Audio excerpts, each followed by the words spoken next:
நீங்கள் இப்போ பார்க்குறது தேங்காய் கீரை சத்தகம். இது செட்டிநாடு பகுதியில் ரொம்பவே ஃபேமஸாக இருக்கும். இது எல்லார் வீட்லேயும் கண்டிப்பாக வச்சுருப்பாங்க.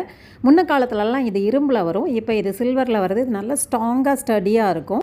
நம்ம கையில் ஹோல்டு பண்ணி பிடிச்சிட்டு அந்த தேங்காயை கீறுறதுக்கு நம்ம சில்லாக கீறிட்டு அதை தின் ஸ்லைஸு தான் போட்டு வச்சிட்டோன்னா மிக்சியில் போட்டு கிரைண்ட் பண்ணுறதுக்கு ரொம்ப ஈஸியாக இருக்கும். அதனால் மேலில் அருவாள் மாதிரி இருக்கிற பகுதியில் அதை தின்ன ஸ்லைசஸ் போட்டு நம்ம ஸ்டோர் பண்ணி வச்சுக்கலாம். அதுக்கு அது ஹெல்ப் பண்ணும்.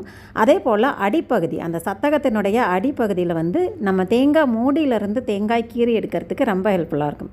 லேசாக அப்படி வச்சு நீங்கள் அப்படி பண்ணினாவே நல்லா கீரல் அழகாக போட்டு எடுத்துக்கலாம். பெருசாக சின்னமாக போட்டு எடுத்துகிட்டு ஒரு பாக்ஸில் போட்டு வச்சிட்டிங்கன்னா ரொம்ப நாள் வரைக்கும் தேங்காய் கெடாமல் ஃப்ரெஷ்ஷாக இருக்கும். இந்த சத்தகம் கண்டிப்பாக எல்லார் வீட்டிலையும் வச்சுக்க வேண்டிய ஒரு விஷயம்.